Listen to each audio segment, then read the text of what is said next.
Hello CV super கிச்சன்லேருந்து நான் இன்றைக்கி நம்ம என்ன பார்க்க போகிறோம்னா புதினா துவையல் தான் பார்க்க போகிறோம். அதுக்கு தேவையான பொருட்கள் வந்து புதினா இந்த அளவுக்கு இருக்குது, தேங்காய், பூண்டு, இஞ்சி, மிளகாய் வத்தல், புளி இந்த அளவுக்கு தான் இருக்கணும், கடலைப்பருப்பு, உளுந்து, வெள்ளை உளுந்து, உப்பு. இது வந்துட்டு நம்ம வாங்க நெக்ஸ்ட் என்னன்றது வீடியோக்குள்ளே போய் பார்க்கலாம். பாத்திரம் வச்சுருக்கோம், அதில் வந்துட்டு பார்த்தீங்கன்னா நம்ம இந்த அளவுக்கு எண்ணெய் ஊற்றிருக்கோம். இது எண்ணெய் லைட்டாக சூடேறட்டும். எண்ணெய் சூடேறிடுச்சு. இதில் உளுந்து போட்டிருக்கோம், கடலைப்பருப்பு,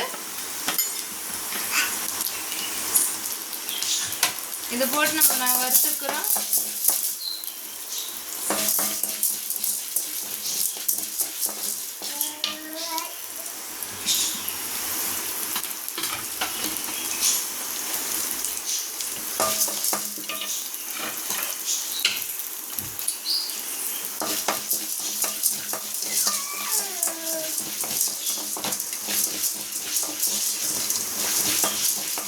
வறுக்க லேட் ஆகும், கொஞ்சம் வறுத்துக்கலான்னு சொல்லிட்டு நல்லா பொன்னிறமாக வறுத்துக்கிறோம்.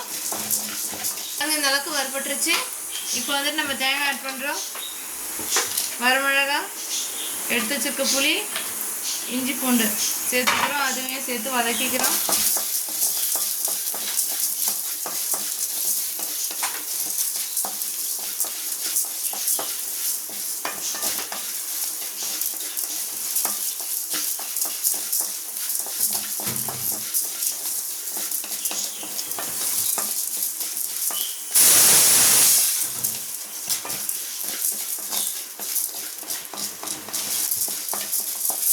இப்போ வந்துட்டு நம்ம புதினா ஆட் பண்ணிக்கிறோம்.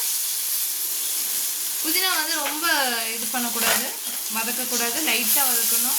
அது வந்து நிறம் மாறும் பார்த்தீங்களா, அது வரைக்கும் நம்ம வதக்கணும். ரொம்ப கசப்பு தன்மை ஏறிடும். கடலைப்பருப்புக்கு பதிலாக நீங்கள் கொள்ளு கூட சேர்த்துக்கலாம், அது ரொம்பவே இன்னும் நல்லாயிருக்கும். இது பார்த்தீங்கன்னா இந்த துவையல் உடம்புக்கு ரொம்பவும் நல்லது. இது சாப்பாட்டுக்கும் சாப்பிட்லாம், இது தோசைக்கும் சாப்பிட்லாம். உப்பு வந்து நம்ம இப்போ போடக்கூடாது, அரைக்கும் போது தான் நம்ம உப்பு போடணும். இந்த டைமில் நம்ம அடுப்பு ஆஃப் பண்ணிக்கிறோம். கலர் மாறிட்டு தான் போகும்.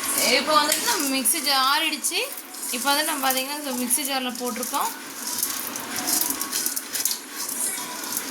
மிக்ஸி ஜாரில் ட்ரான்ஸ்ஃபர் பண்ணி இப்போ நம்ம அரைச்சி எடுத்துக்க போகிறோம்.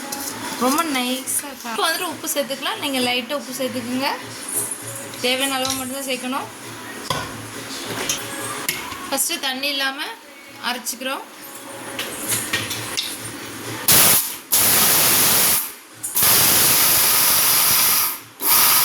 பாருங்க, இந்த பக்குவத்தில் இருக்குது. ஆட் பண்ணிக்கிறோம். ரொம்ப ஆட் பண்ணக்கூடாது, லைட்டாக இந்த அளவுக்கு தான் ஆட் பண்ணணும். இப்போ இதை அரைச்சிக்கிறோம்.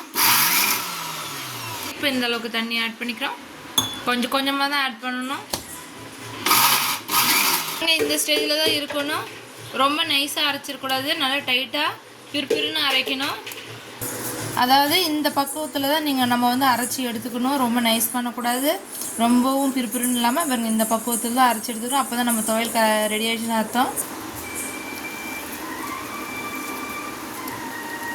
இது வந்து பார்த்தீங்கன்னா கஞ்சி சாதம் எல்லாத்துக்குமே, இது பார்த்தீங்கன்னா கஞ்சி, அப்புறம் சாம்பார் சாதம், ரச சாதம், சாப்பாடு, வெறும் சாதத்தில் கூட நெய்யோ இல்லை நல்லெண்ணெயோ ஊற்றி சாப்பிட்டா இன்னும் ரொம்ப நல்லது. உடம்புக்கு இந்த டைமில் ரொம்ப ரொம்ப நல்லது. ஒரு தடவை ட்ரை பண்ணி பாருங்கள். நம்ம புதினா துவையல் ரெடி. வாங்க சாப்பிடலாம். நம்ம சேனலை லைக் பண்ணுங்கள், ஷேர் பண்ணுங்கள், கமெண்ட் பண்ணுங்கள், சப்ஸ்கிரைப் பண்ணுங்கள், கூட பெல் பட்டன் அழுத்துங்க. தேங்க்யூ ஃபார் வாட்சிங். நெக்ஸ்ட் வீடியோவில் பார்க்கலாம். பாய். மறக்காமல் நம்ம சேனல் சப்ஸ்கிரைப் பண்ணுங்கள்.